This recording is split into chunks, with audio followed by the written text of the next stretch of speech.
Okay, dokie, update video. Um, I finally got all my coils wound.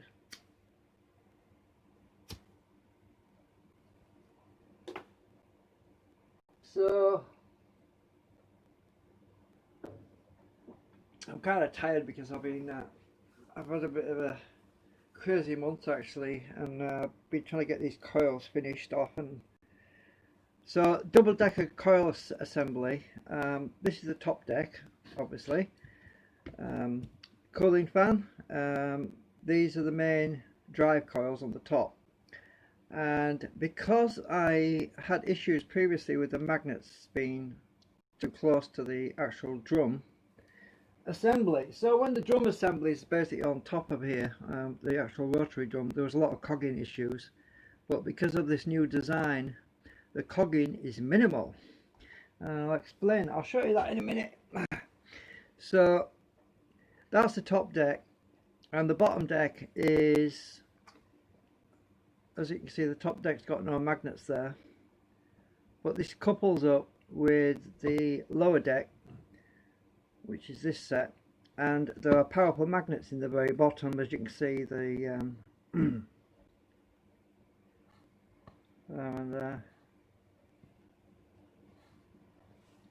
Now what happens is when these coils are energized in the base, these coils can be wired in series with the top set of coils.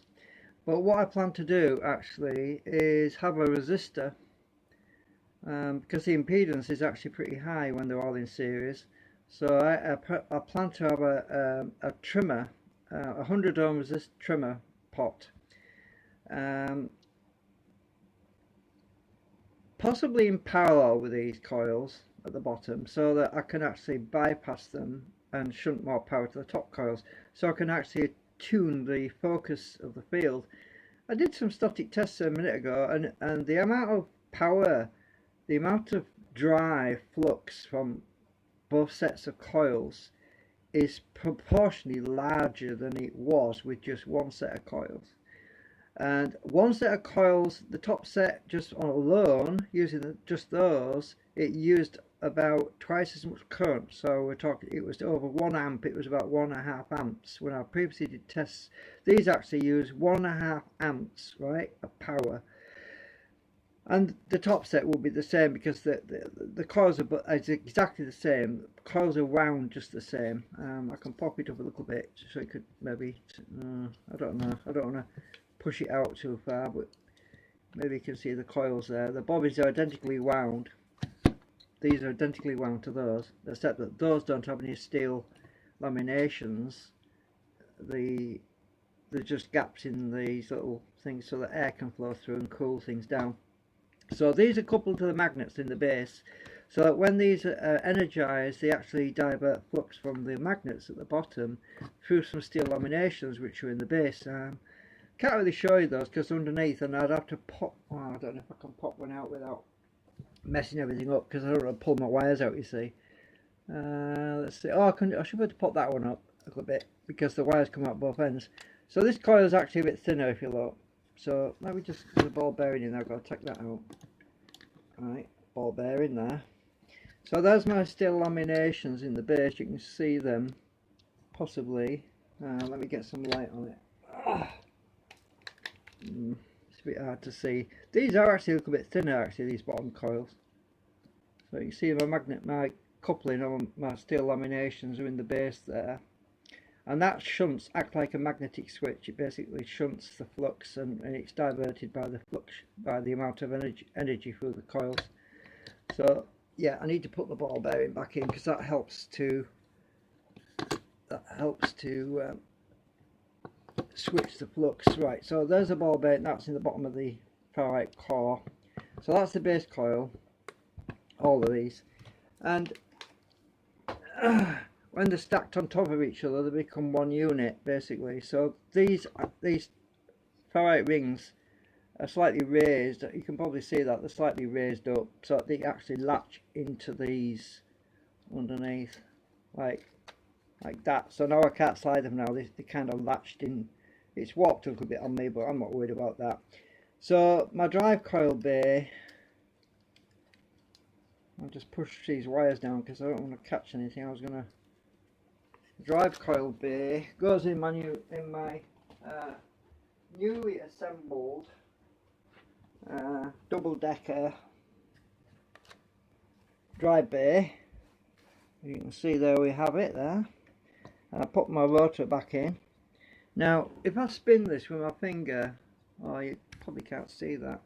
Hang on a minute, just back the camera out a little bit.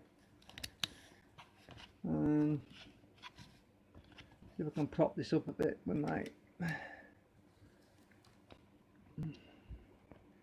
Right, when I turn this on, I need to put a line on that so you can see it going round. I'll put a line on here, and I'll turn it with my finger. You should be able to see that line, I hope. Yeah, when I spin it with my finger, you'll see how freely that runs at the moment without anything in there. Now, when I insert my coil assembly in the drawer, which is at the bottom, feed this wire through because I haven't got this wired up yet. My coil assembly just slides in like this. Right, it's in. Now let's spin it again with all the coils assembly in. Let's look at cogging.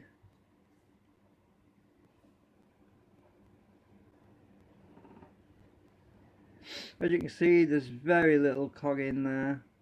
There's a small amount, but that's negligible. Very, very little cogging on there. I mean, I can turn it with one finger without any trouble. And manual laminations for the secondary coils, which I've been reconfiguring.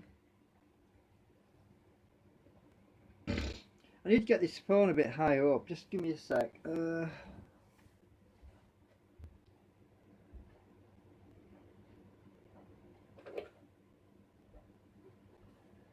This box, I think. Right, I need to get the phone a little bit higher up so you can see a bit better. Right here.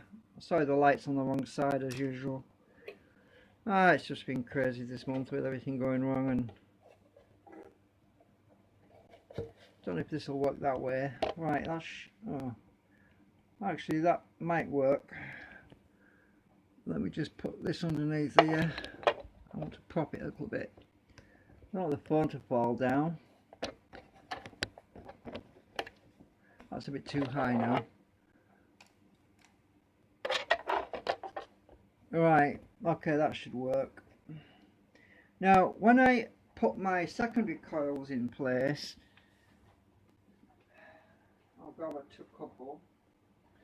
I have my new lamination designs on the bottom of all of the coils now. So take a note of the cogging effect at the moment. Now let's fit these two coils in the top. I'm not going to wire anything up though yet. I'm just want to show you this. Get that in. Right, both these coils need to be dead opposite each other. Now, turn it again. See how much cogging there is.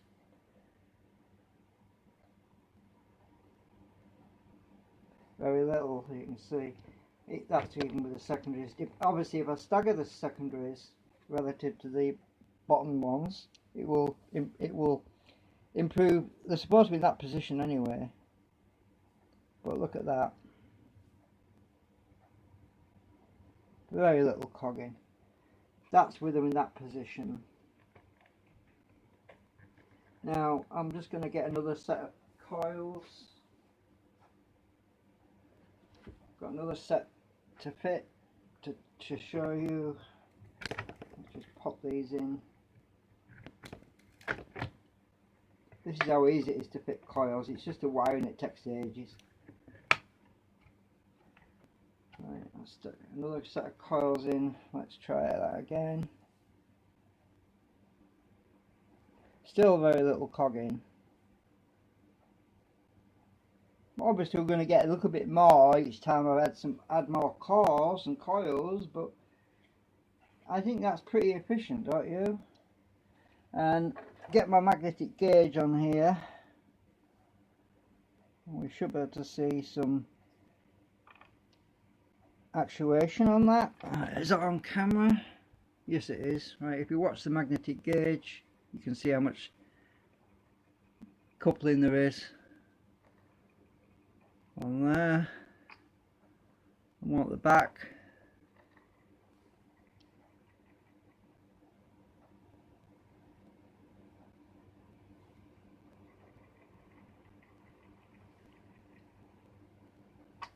And do this one as well.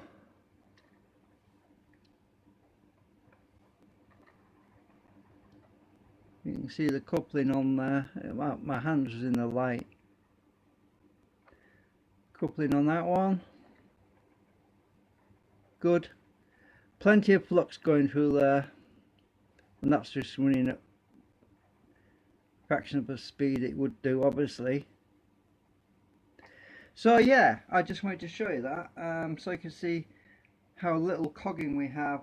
That's just with 4 coils fitted, and obviously there's going to be a total of 8 coils for the secondary stages once I get this all put together and wired up.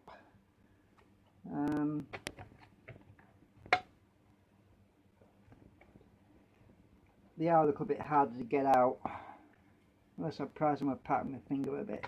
There we go. Don't want to knock the phone over, do I?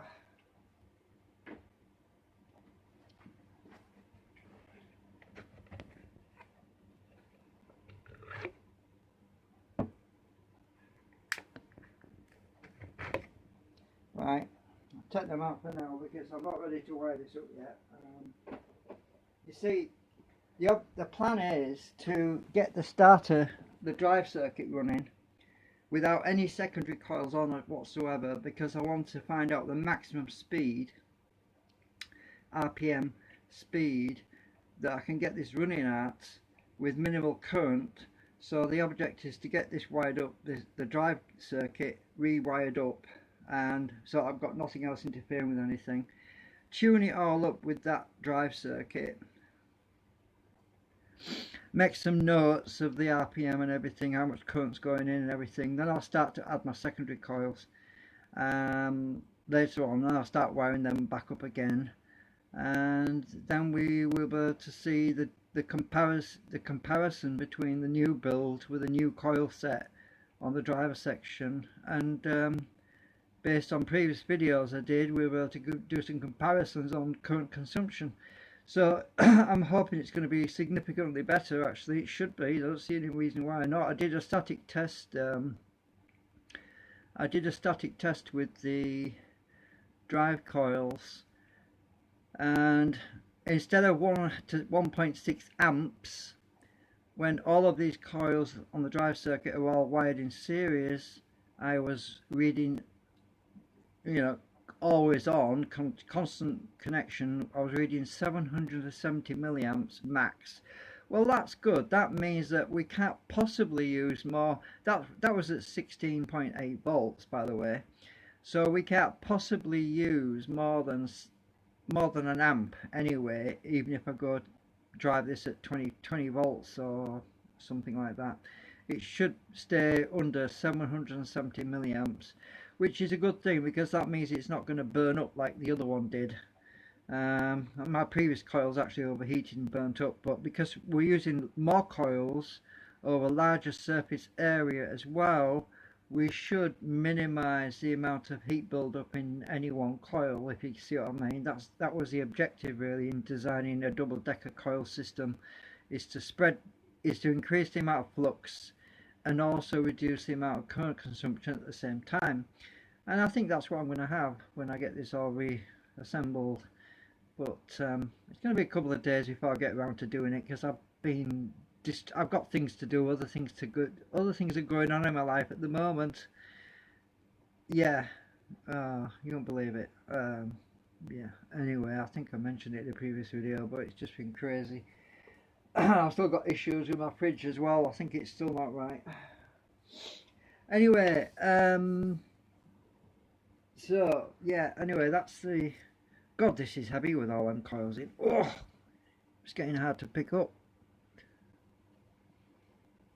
Yeah, right, I'll just pick the phone up and just pan around a little bit so you can see the new double-decker coil drive bay.